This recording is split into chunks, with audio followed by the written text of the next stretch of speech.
Attention, mga SSS pensioners, ginawa nyo na po ba ito? Dahil SSS advisory, dapat next week, tapos na dapat ito. Yan ang ating pag-uusapan sa video na ito. Hold up.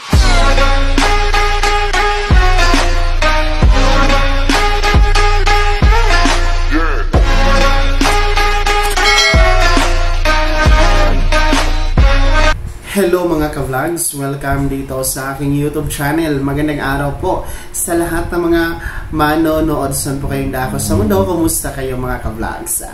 Nagawa na ba ninyo ito mga pensyonado ng SSS? Advisory ito dahil next week dapat talaga tapos na ito para hindi maapektuhan ang inyong pensyon. Ano nga ba itong mamaya-maya atin yung pag-uusapan? Pero bago ang lahat, kung bago ka pa lang dito sa aking YouTube channel o di kaya hindi ka pa nakasubscribe, click nyo muna ang ating subscribe button na nasa baba. Huwag nyo kalimutan na pindutin ang notification bell, ilagay nyo po sa all para naman updated kayo sa lahat ng mga videos na aking i-upload.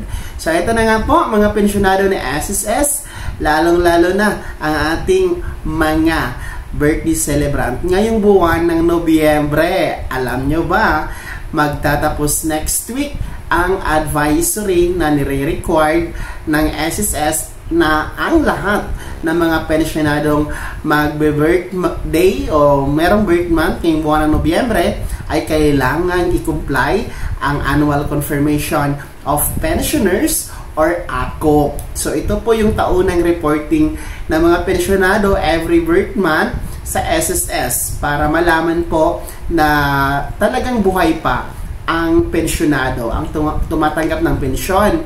Kung talagang lehitimong beneficiary ang tumatanggap, kung kayo ay survivor, pensioners, dependent children under guardianship.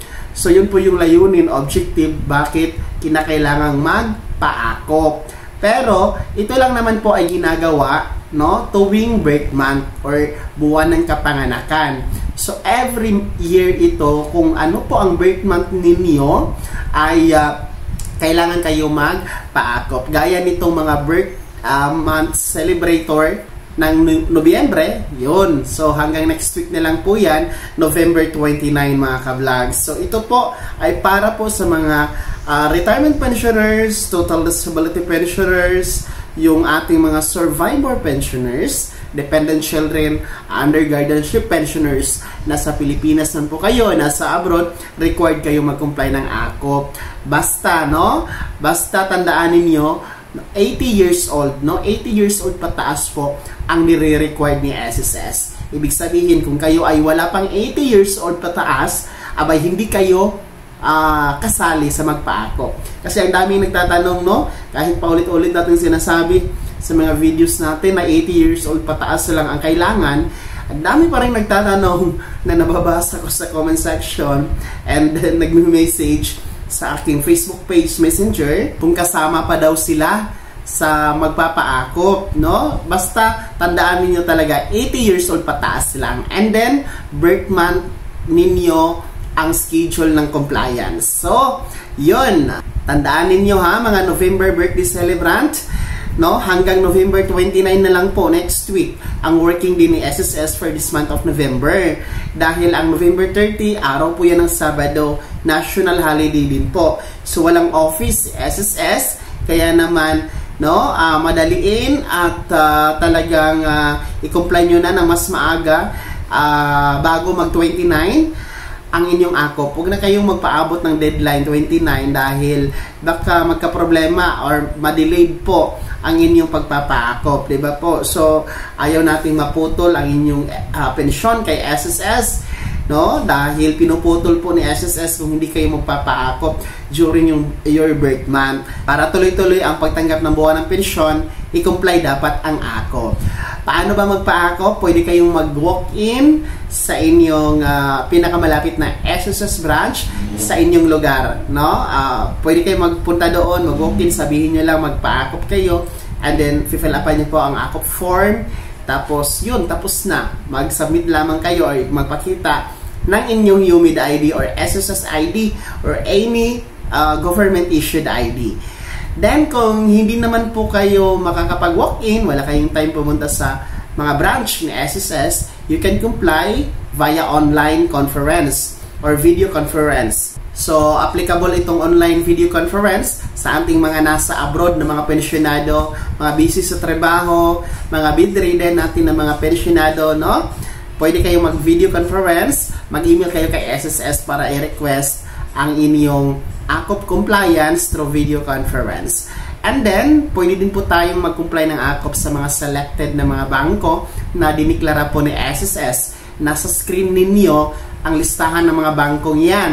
Kung kliyente kayo ng mga bangkong yan, pwede po. Sa mga hindi client, hindi po pwede. No? Only the client of those bank na nasa screen ninyo naka-flash.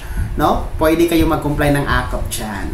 So, ayun ha, mga SSS pensioners na merong birth month o nagbe-birthday ngayong buwan ng Nobyembre, no, whatever kung anong petsa mula noong November 1 hanggang November 30, lalong-lalo pa ang mga magbe-birthday ng November 29 or 30, baka paabutin nyo pa mga petsang yan, wag na. No, ngayon pa lang magpa-AKOP na kayo para tuloy-tuloy ang pagtanggap ng buwan ng pensyon kay SSS at hindi ito maputol temporary as per stated po sa SSS Circular 2023-013.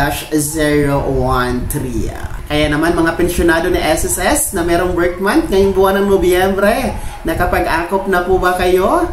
Sino po ba sa inyo ang hindi pa nakapag-AKOP? I-komenta nyo po sa comment section na nasa baba. Pakilakip na yung buong pangalan at kung taga saan kayo. Bago ako magtapos sa video na to, kung gusto nyo pong sumuporta sa aking YouTube channel, maaari pong i-click ang ating super thanks button na nasa baba. Sa mga gusto maging miyembro, pwede po. I-click nyo po ang ating join button. Maraming perks dyan mga ka-vlogs. Maging miyembro kayo dito sa aking YouTube channel.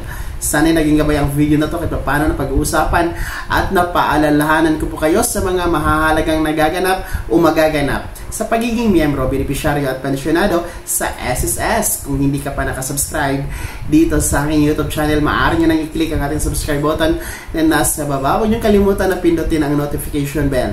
Ilagay nyo po sa all para naman updated kayo sa lahat ng mga videos na aking i-upload.